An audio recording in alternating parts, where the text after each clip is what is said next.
जय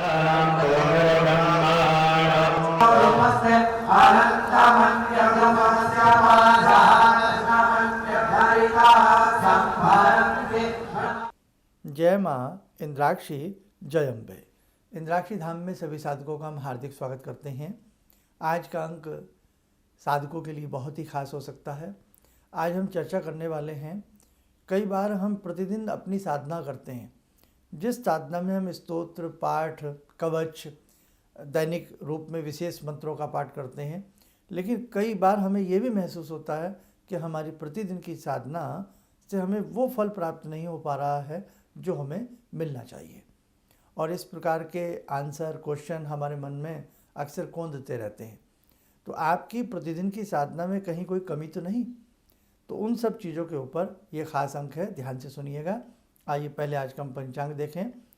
14 अप्रैल सन 2026, दिन मंगलवार, संवत 2083, वैशाख मास, कृष्ण पक्ष, तिथि द्वादशी, नक्षत्र शतभिषा, राहु काल 3 से 4:30, दिशा शूल उत्तर दिशा।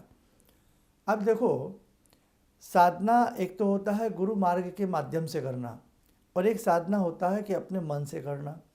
अपने मन से की गई साधना भी हमें पूर्ण फल दे सकती है, लेकिन यदि हमें एक गुरु का, एक गाइड का निर्देशन मिल जाए और उसके साथ हम अपनी दैनिक साधना को करें, तो निश्चित तौर से हमें एक अच्छा सुंदर फल प्राप्त हो सकता है।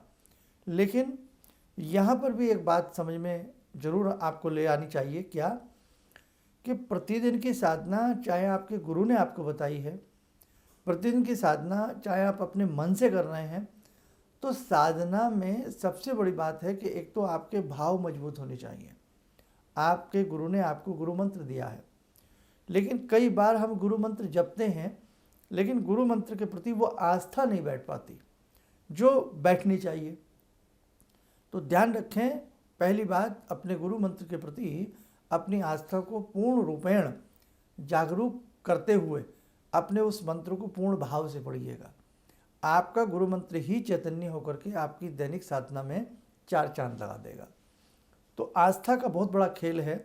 आस्था के संगम में यदि आप भाव से डुबकी लगाएंगे तो भगवान आपसे दूर नहीं है। तो ध्यान रखना इस बात का। अब दूसरी बात आपसे हम कर लेते हैं। आप अपने मन से नाना भांति के स्तोत्र पढ़ते हैं, नाना भांति के मंत्र पढ़ते हैं। एक तो अपनी साधना में बहुत ज़्यादा विभिन्न रूप के मंत्र आप ना पढ़ें। अपनी साधना में विभिन्न प्रकार की चालीसाएँ आप ऐड ना करें। कई बार बहुत लोगों को ऐसा होता है, ये चालीसा छूट जाएगी तो मन ऐसा होगा, ये छूट जाएगा तो ऐसा होगा। अब हम आपसे कहना क्या चाह रहे हैं, इस बात को ध्यान से सुने। साधना में एक आराध्य को यदि हम विशेष रूप से भजें, हम एक आराध्य की साधना विशेष रूप से करें, तो हमें नाना भांति से अच्छा सुख मिलेगा। आपके गुरु मंत्र ने आपको किस मंत्र की दीक्षा दी है? आपको त्रिवेणी मंत्र की दीक्षा दी है, आपको एकल मंत्र की दीक्षा दी है, किस प्रकार के मंत्र की दीक्षा दी है, उनमें आपका भाव आना जरूरी है। अब देखो, कई बार क्या होता है, जैसे हम बहुत सारी चालीसाओं का संकलन पढ़ते हैं, बहुत सारे छोटे छोटे बीजात्मक मंत्र को पढ़ते हैं, तो जो वहाँ ऊर्जा हमारी बनती है, वो ऊर्जा एक मंत्र के प्रति पूर्ण रूपेण अच्छे से नहीं बन पाती है।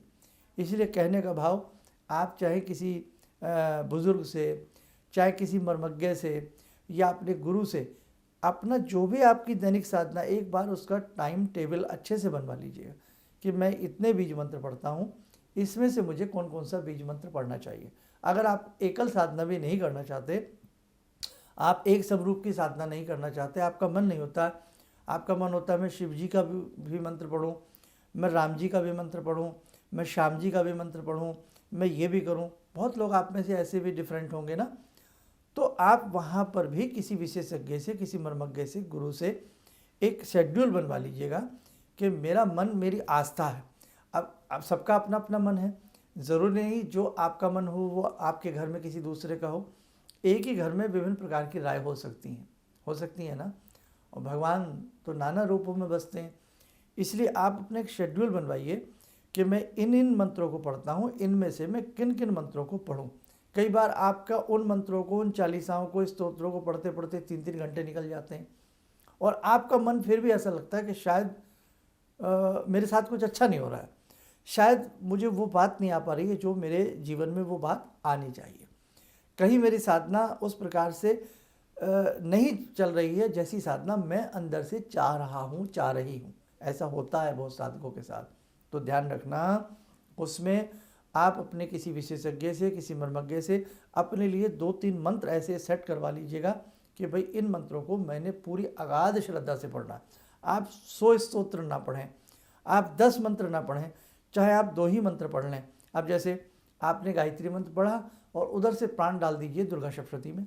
जो मैं इंद्राक्षी धाम के से जुड़े लोगों की अगर मैं बात करूं, तो आपने इधर से गायत्री मंत्र को भी बहुत भाव से भजा, उधर फिर आपने सावित्री के मंत्र को, नवारण मंत्र को, आपने दीक्षा मंत्र को, या आपने दुर्गा सप्तशती को बहुत भाव से भजा। यहाँ तक सीमित है, समझ में आता है।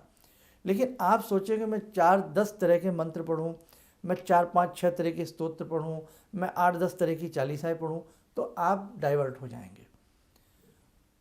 आप वहाँ पर आपकी ऊर्जा बिखरेगी। इसलिए यहाँ पर मैं आपको यही कहना चाहूँगा कि उन्हें कम करिए, और जो 2-3 मंत्र आप विशेष करना चाहते हैं उन मंत्रों पर ही टाइम को ज़्यादा बढ़ा दीजिए। अब आप जैसे विभिन्न प्रकार के मंत्रों में 2 घंटे देते हो, विभिन्न प्रकार के मंत्रों में आप 2.5 घंटा देते हो, 1 घंटा देते हो, तो आप विभिन्न प्रकार के मंत्रों में 1.5-2 घंटे ना लगा करके आप अपने मुख्यतः 2-3 मंत्रों में और 1-2 विशेष स्तोत्रों में ही वो 1.5-2 घंटा खर्च करिएगा। आप देखिएगा आपकी दैनिक साधना बहुत अच्छे से चलने लगेगी। माला पर ध्यान रखिए, आपकी माला, एक माला, अपनी माला अपने पास होनी चाहिए। ये ना हो कि उस माला से कोई भी जप करे। आपका अपना आसन साफ सुथरा होना चाहिए। पूजन के कपड़े साफ सुथरे होने चाहिए। चूहे के द्वारा कुतरे हुए, फटे हुए, चीर्ण झीर्ण वस्त्रों में भी जाप नहीं करना चाहिए। अब यहाँ एक आंसर आता है किसी के पास वस्त्र ही ना हो, वो चीज़ अलग है। फिर भी इतना आज के समय में कोई वो नहीं है कि किसी के पास 1 या 2 वस्त्र भी अच्छे से पहनने को ना हो। सबके पास है, भगवान सबको देते हैं। इसलिए आपका कहने का भाव हमारा यहाँ ये है, कई बार आलस्य में हम गंदा ही कपड़ा पहन करके बैठ जाते हैं। कई बार आलस्य में हम अपना जो देवबाड़ी है, ठाकुर बाड़ी है, पूजा बाड़ी है, उसको अच्छे से साफ़ नहीं करते, अपने मंदिर को साफ़ नहीं करते, उसमें धूल वगैरह काफ़ी हमें दिखाई देती रहती है, और आलस्य में उसको नेगलेक्ट करते रहते हैं। नहीं करना चाहिए। आपकी घंटी की आवाज़ में मधुरता कैसी है, आपकी जोत जो जल रही है, आप उसमें किस प्रकार का घी, किस प्रकार की चीज़ें प्रयोग में ला रहे हैं। आपका आसन चीर्ण झीर्ण तो नहीं, फटा हुआ तो नहीं, आपका आसन काष्ठ का तो नहीं, आपका आसन पत्थर की शिला का तो नहीं, आपका आसन सूती वस्त्र का तो नहीं। तो बहुत सारी छोटी छोटी बातें हैं। अगर आप किसी मर्मज्ञ की शरण में जाएंगे तो आपकी बहुत सारी बातें वो बताएंगे, और फिर आपकी साधना का जो तरीका है ना, वो बदल जाएगा। एक बच्चा है, अपनी मर्जी से कभी ये वाली पुस्तक पढ़ लेता है, कभी ये वाली पुस्तक पढ़ लेता है, कभी मैथ्स पढ़ लेता है, कभी साइंस पढ़ लेता है। लेकिन अच्छे ट्यूटर की, अच्छे गुरु की, अच्छे टीचर की, शिक्षक की जब वो शरण में जाता है ना, तो टीचर उसका एक टाइम टेबल बना देते हैं कि बेटा 1 घंटा आपको ये पढ़ना है, अब ऐसे करना है, अब मैंने आपको ये लेसन दिया है, आपको ये तैयार करना है। और वो बच्चा अच्छे मार्क्स लेकर के अच्छी श्रेणी में भी पास होता है। ऐसी बात नहीं है, टीचर भी अच्छा हो और पढ़ने वाला स्टूडेंट भी अच्छा हो, तो ऐसी बात नहीं, परीक्षाएं उत्तीर्ण हो ही जाती हैं। इसलिए ध्यान रखना, ये जीवन है, साधना मार्ग में भी हमारी परीक्षा होती है।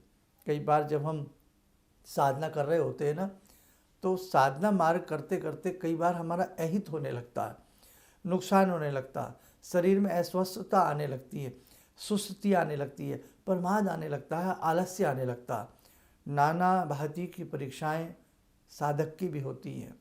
संसार में कोई विद्यार्थी ऐसा नहीं होता कि बिना परीक्षा के वो पास हो जाए। तो परीक्षा हमें इस संसार में देनी पड़ती है। इसलिए ध्यान रखना, आपको जब आलस्य आए ना, तो समझ लेना ये कोई परीक्षा का दौर है, हमें आलस्य को दूर करना है। आपको तंद्रा आए, आपको निंद्रा आए, समझ लेना परीक्षा है, इससे बाहर निकलना है। मन नहीं कर रहा है पूजा करने को, पहले बहुत अच्छे से करते थे, अब तो 5 मिनट बैठने को भी मन नहीं करता, समझ लेना परीक्षा की घड़ी है, संकट की घड़ी है, विषम घड़ी है, परीक्षाएं ली जा रही हैं। इसलिए बेटे अपने मन को लगा करके, अपने भाव को सजा करके, और दुगनी स्पीड के साथ, और दुगनी गति के साथ, और दुगने भाव के साथ अपनी साधना को बढ़ा दीजिएगा। आप पास हो जाएंगे, आपके आराध्य आपसे प्रसन्न हो जाएंगे। तो कई बार विषम परिस्थितियां भी अगर आपकी हैं, तो अपने भाव को कमज़ोर मत बनने देना, अपनी भक्ति को कमज़ोर मत बनने देना, अच्छे से अपनी पूजा को करना, आपकी विजय होगी। तो आप ध्यान रखें, कई इसीलिए हमें दैनिक साधना का कई बार फल नहीं मिल पाता।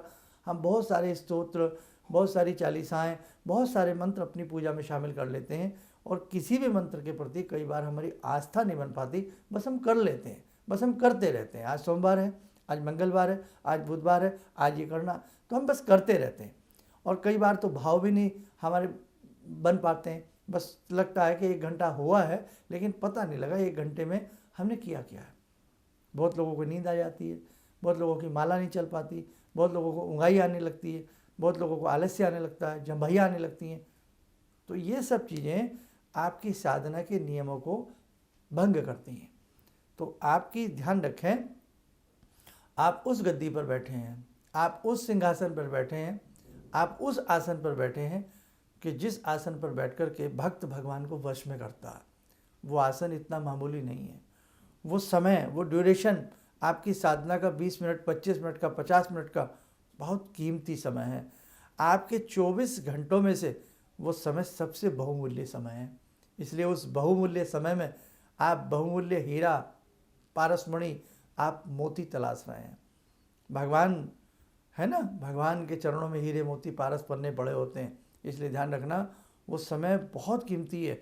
जैसे एक गोताखोर समुद्र में गोता लगाता है, बहुत गहराई में जाकर के उसके मोती हाथ लगते हैं, बहुत मेहनत से, बहुत रिस्क लेकर के। तो वो समय एक बहुत कीमती समय होता है। परीक्षा नज़दीक आ रही है और स्टूडेंट के वो दिन, वो क्षण, वो घंटे बहुत कीमती होते हैं। फसल की पकाई प्रारंभ हो रही है, बरसात ना हो जाए, ओलावृष्टि ना हो जाए, वो समय बड़ा कीमती समय होता है।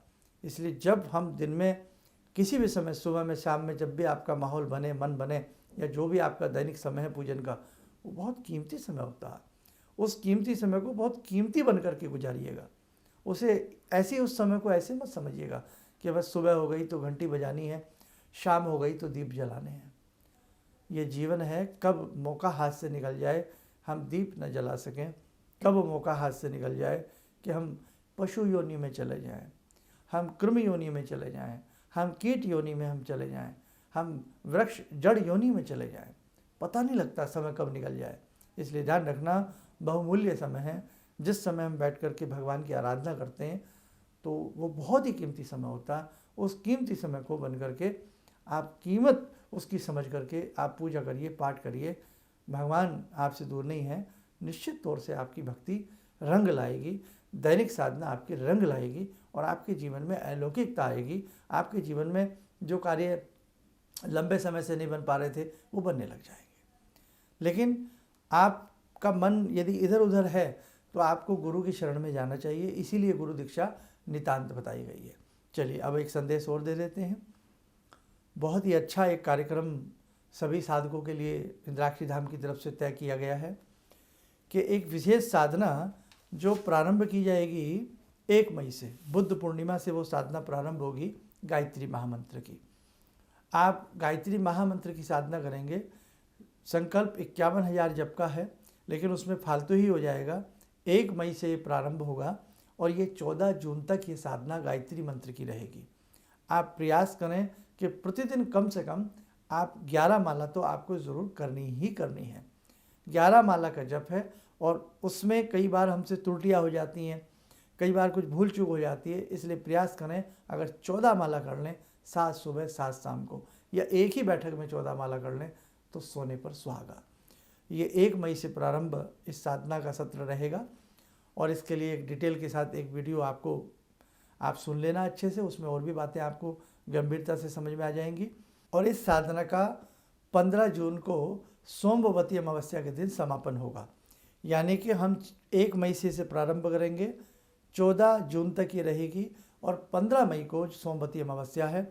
अगर आप में से इंद्राक्षी धाम में आकर के साधक लोग जो हैं विशेष प्रकार से जगत जननी भगवती गायत्री की साधना करना चाहते हैं, कामनाओं को पूर्ण करना चाहते हैं, जन्म जन्मांतरों के कयास कलमस जो हमारे ऊपर पड़े हुए हैं उन्हें उतारना चाहते हैं, प्रारब्ध के दोषों का शमन करना चाहते हैं, तो वो 15 जून को इंद्राक्षी धाम में आकर के इस साधना का पूर्ण रूपेण आगे का जो भी पूजन है वो आकर के जरूर करिएगा। और इसके लिए डिटेल में आपको बता दिया जाएगा। और जो साधक यदि किसी वजह से नहीं आ पा रहे हैं तो हम चाहेंगे वो साधक भी इस साधना से जरूर जुड़ें। उसके लिए अपना नाम, नंबर और या कितने साधक आप आ रहे हैं या केवल आप घर पर ही बैठ करके इस साधना को करना चाहते हैं तो उसके लिए आप हमारे संस्थान में एक बार संपर्क ज़रूर कीजिएगा। आइए, समय हो चला है आज की दैनिक साधना का। जुड़ते हैं जगत जननी माँ जगदम्बा से।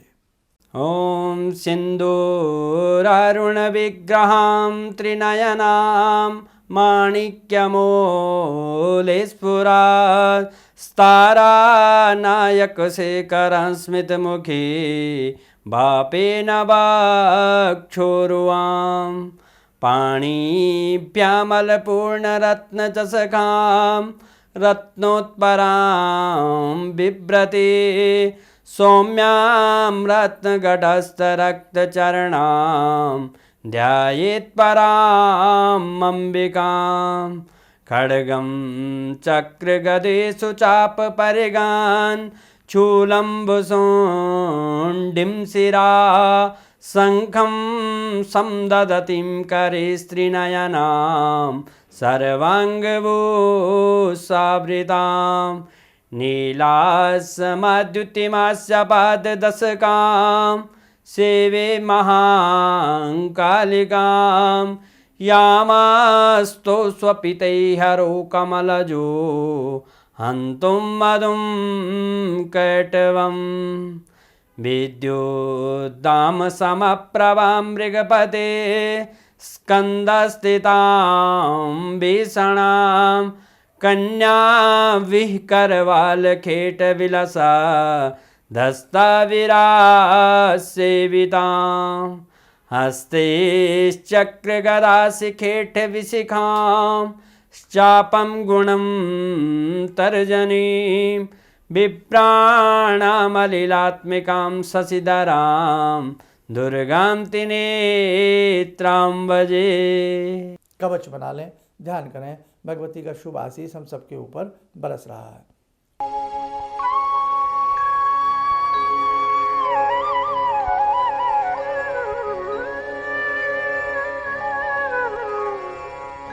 ओम बोलते हुए नेत्र खोलें, सामान्य हो जाए।